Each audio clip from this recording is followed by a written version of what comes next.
Les journalistes français, Ghislaine Dupont et Claude Verlon, ont été assassinés dans un contexte où il y avait deux forces qui étaient en présence.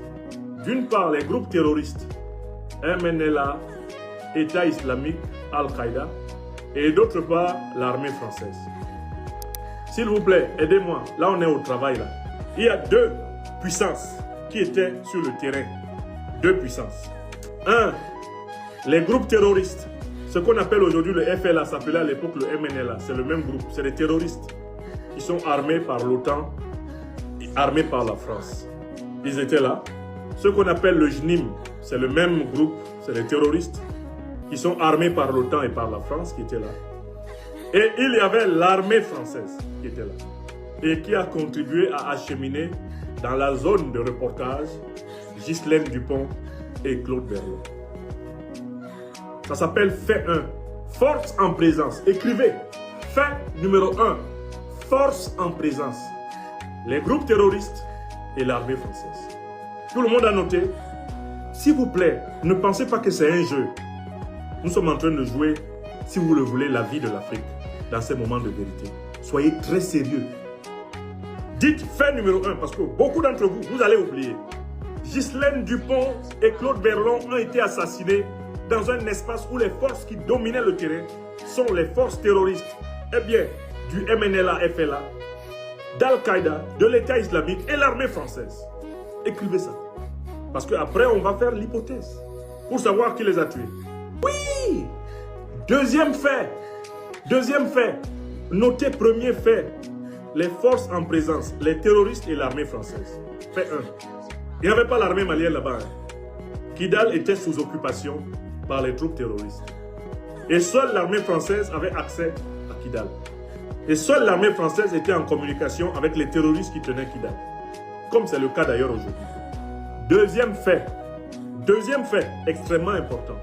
Ghislaine Dupont et Claude Verlon, qui ont été assassinés en 2013, n'ont toujours pas bénéficié d'un procès identifiant clairement en France aujourd'hui qui les a tués. Je voudrais que vous écriviez le deuxième fait. Les deux journalistes qui ont été assassinés dans une zone qui était sous le contrôle des groupes terroristes et de l'armée française, ces deux journalistes n'ont toujours pas eu gain de justice. En France, je n'ai pas dit au Mali, je n'ai pas dit en Algérie, je n'ai pas dit. En France, on n'a toujours pas identifié qui a tué Ghislaine Dupont et Claude Verlon. Ça, c'est un fait numéro 2. Et on sait qu'on ne veut pas identifier le coupable parce qu'on ne veut pas que le coupable soit puni. Parce que regardez bien, le coupable, c'est soit les groupes terroristes, Al-Qaïda, l'État islamique, MNLA, appelé actuellement FLA, soit c'est l'armée française. Il n'y a pas deux. Il n'y a pas de coupables. Soit ce sont les groupes terroristes que nous connaissons maintenant très bien, soit c'est l'armée française. Conséquence, à Paris, aucun juge ne prend le risque de dire c'est tel groupe qui a tué Verlon et qui a tué Dupont. Il faut m'écouter. S'il vous plaît, écrivez fait numéro 2.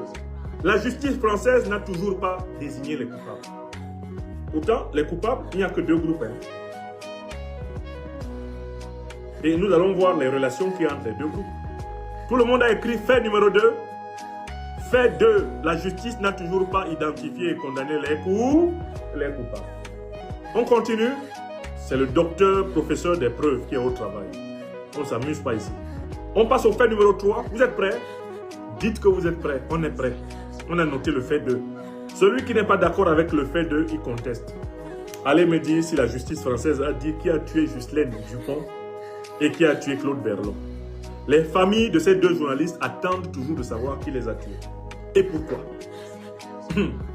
On est toujours à la première partie. La première partie, dans la théorie de Claude Bernard, c'est l'observation, les faits. On va faire l'hypothèse dans la deuxième partie.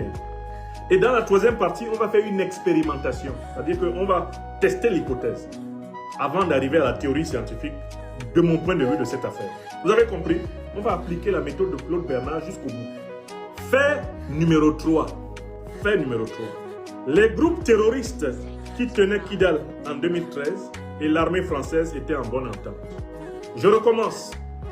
Fait numéro 3. Les groupes terroristes qui, même maintenant, occupent Kidal, ont toujours été en bonne entente avec l'armée française. Pour cela, référez-vous au témoignage du président Assimi Goïta, qui, à la tête des forces spéciales maliennes, a été empêché de reconquérir Kidal en 2013 par l'armée française, qui l'a menacé, lui et ses compagnons, de leur mettre une balle dans la tête s'ils avancent, et qui, sous les yeux des officiers de l'armée malienne, ont donné des armes, des vivres et une protection aux terroristes qui tenaient Kidal. Ça s'est passé en 2013. Donc, vous notez le fait numéro 3. Al-Qaïda, l'État islamique, le MNLA, le FLA, le JNIM, le GSIM, même en 2013, étaient déjà ouvertement soutenus par l'armée française. L'armée malienne en a amplement témoigné.